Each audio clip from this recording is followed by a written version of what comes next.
যে আপনার ব্যালট চুরি, ভোট চুরি, ভোটের দিন খুন খারাপি যেটা আফসারি ভাই টাচ করেছেন, প্রত্যেকটা ভোটের মূল্যায়ন এগুলো সব পিআর পদ্ধতিতে হবে। That's absolutely fine. মননশীলতায় যেই জুলাই সনদের স্বপ্ন দেখতেছি আমরা, যেই চার্টারের কথাটা চিন্তা করতেছি, আসলে এই চার্টার সেই চার্টার নয়। আওয়ামী লীগের আসলে প্রবলেমটা কি ছিল? আওয়ামী লীগ তো দেশে উন্নয়ন কম করে নেই, বহুত উন্নয়ন করছে। আপনি আমি ২২ মিনিটে আমার গ্রাম থেকে ঢাকা শহরে চলে আসি। সাময়িকভাবে যে রাজনৈতিক কার্যক্রমকে নিষিদ্ধ করা হয়েছে এই ব্যাপারে, এবং আওয়ামী ফ্যাসিস্ট রাজনীতির যে ভবিষ্যৎ কি হবে এই ব্যাপারে কিন্তু জুলাই সনদে সুস্পষ্ট কোনো বক্তব্য নেই। যে এই দেশে কিন্তু ভোটের একটা রিজার্ভ ভোট আছে। আমরা জানি অন্তত আওয়ামী লীগের ৩০% ভোট আছে দেশে, ৩০% এবং জাতীয় পার্টির ৫% ভোট আছে। এখন আরিফ বিল্লাহ যেটা বললেন, আওয়ামী লীগের তো রাজনীতি করার বা নির্বাচন করার সুযোগ নাই। তারা জাতীয় পার্টির ছায়ায় যদি তারা নির্বাচন করে এবং ৩৫% ভোট পেয়ে যায়, তাহলে তো ৩৫% ভোটে তারা প্রায় ১০০ আসন পেয়ে যাচ্ছে। ১০০ আসন পাওয়াটা তো একটা বিশাল ব্যাপার। তো ১০০ আসন পেয়ে তো তারা আবার বাংলাদেশে আবার পুনর্বাসিত হচ্ছে। বিষয়টা আসলেই চিন্তার বিষয়। সেই ক্ষেত্রে আমরা যদি সেই ক্ষেত্রে চিন্তা করি, আওয়ামী লীগের ভোট অবশ্যই জাতীয় পার্টির কাছে যাবে এবং সেইভাবে পিআর পদ্ধতিতে তারা ক্ষমতা আসবে। আপনি পুরো পিআর সিস্টেমটাকে কিভাবে বিশ্লেষণ করবেন? ধন্যবাদ আমান ভাই। এই মেজর আফসারি ভাই এবং আরিফ বিল্লাহ ভাই চমৎকার বলেন। অনেকদিন পরে তাদের সাথে আবার আজকে দেখা, যদিও আমার খুব ব্যস্ত সময় অফিস থেকে। এনিওয়ে, তারপর দু একটা কথা বলার চেষ্টা করি। এবং সবচেয়ে বড় যেই বিষয়টা হচ্ছে, আপনি পিআর পদ্ধতিটা কার্যকর করতেছেন কিভাবে, এইটা হচ্ছে আমাদেরকে জানতে হবে ফার্স্ট। এটা যদি না জানেন তাহলে আপনি পিআর পদ্ধতি নিয়ে বিভিন্ন ধরনের কথা হবে। হ্যাঁ, আরিফ বিল্লাহ ভাইকে বলেছেন যে আসলে আমরা উন্নত বিশ্ব না, উন্নত দেশ না ইত্যাদি। পাশাপাশি হচ্ছে যে পিআর পদ্ধতিটা হলে এর সুবিধাগুলো মেজর আফসারি ভাই অনেকগুলো বলেছেন।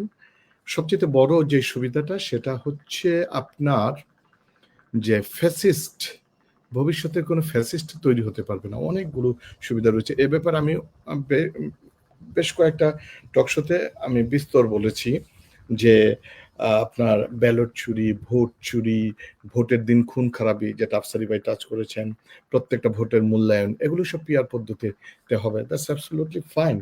ঠিক আছে? ভোটের প্রতি মানুষের আগ্রহ বাড়বে, আস্থা বাড়বে। গত ৩টা নির্বাচন তো আমরা ভোট বিমুখ হয়ে গেছি। ঠিক না? আর সবাই যে কথাটা বলতেছে মার্কা, আমরা বাংলাদেশে আসলে ভোট সবসময় মার্কা দেখেই হয়। আপনি যদি আমার ভাই আপনার এলাকায় আপনার এক নানিকে যদি জিজ্ঞেস করেন ভোট কারে দিলেন, বলবে যে আমি হাসিনারে ভোট দিছি নৌকা, আমি খালেদাকে ভোট দিছি ধানের শীষ। সে জানে না ওই এলাকার এমপি প্রার্থীকে। বিষয়টা এটা। আসলে পিআর পদ্ধতি যে বাস্তবায়নের মেথডটা কেউ বলতেছে না। বাস্তবায়নের মেথড হচ্ছে ২টা মেথড। একটা মেথড হচ্ছে ক্লোজ লিস্ট পিআর পদ্ধতি। ক্লোজ লিস্ট যেটা হচ্ছে সেটা হচ্ছে আপনি যখন পিআর পদ্ধতিতে ভোটটা চাবেন, সেই পাশাপাশি আপনি আপনার প্রার্থীদের নামগুলো জমা দিয়ে দিবেন। আমি আবার রিপিট করতেছি, এটা হচ্ছে যেমন ক্লোজ লিস্ট পিআর সিস্টেম, যেটা হচ্ছে মানে পিআরকে বাস্তবায়ন করার একটা পদ্ধতি, যেখানে আপনি মার্কা তো নির্বাচন হবে, কিন্তু আপনি নির্বাচন কমিশনে ধরেন ১০০ প্রার্থীর নাম দিয়ে দিলেন, সেই প্রার্থীটা এই বিষয়টা কিন্তু জনগণ জেনে ফেলবে। তবে আমি এই বিষয়টাকে একটু লিঙ্ক করি জুলাই সনদের সাথে, যেহেতু জুলাই সনদের আজকে বিষয়। কেন হচ্ছে দেখেন, জুলাই সনদ যেটার খসড়া আমাদের সামনে উপস্থাপন করা হলো, আমি খুব আশাহত হয়েছি টু বি অনেস্ট। আমার সাথে অনেকেই আশাহত হতে পারেন, নাও হতে পারেন, বাট আমি খুব ভালো করে পড়লাম। আমরা আসলে যেই জুলাই সনদের কথা চিন্তা করতেছি, আমরা আমাদের মস্তিষ্কে, চিন্তায়, চেতনায়, মননে, মননশীলতায় যেই জুলাই সনদের স্বপ্ন দেখতেছি আমরা, যেই চার্টারের কথাটা চিন্তা করতেছি, আসলে এই চার্টার সেই চার্টার নয়। যেমন আপনি যদি আওয়ামী লীগকে পুনর্বাসিত না করতে চান, যেটা আরিফুল্লাহ ভাই বলছে দ্যার ইজ এ রিস্ক, এটা রিস্ক, এটা অস্বীকার করার সুযোগ নেই। কারণ হচ্ছে পিআর পদ্ধতি হলে যে আওয়ামী দোসররা বিভিন্ন চিপা-চাপা দিয়া বিভিন্ন ছোটখাটো দলের হয়ে একটা নির্বাচিত হওয়ার একটা সম্ভাবনা থাকবে। ঠিক আছে? এটা। কিন্তু আপনি জুলাই সনদটাকে যদি এটার সাথে একসাথে করেন, যেই জুলাই সনদের জন্য দেখেন আওয়ামী লীগের আসলে প্রবলেমটা কি ছিল? আওয়ামী লীগ তো দেশে উন্নয়ন কম করে নেই, বহুত উন্নয়ন করছে। আপনি আমি ২২ মিনিটে আমার গ্রাম থেকে ঢাকা শহরে চলে আসি। আমি মাত্র ৫৩ মিনিটে এয়ারপোর্টে চলে আসছি।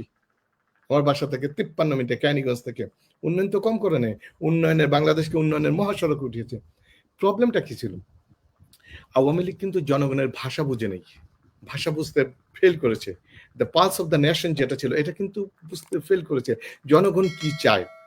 তো আমাদের জুলাই সনদে জনগণ আসলে কি চায় এটা কিন্তু এখানে ইনকর্পোরেট করা হয়নি, কর্পোরেট করা হয়নি। জুলাই সনদে ভারতীয় আধিপত্যবাদ মুক্ত বাংলাদেশ গড়ার প্রত্যয় এটা কিন্তু আমাদের জুলাই সনদের মধ্যে নেই।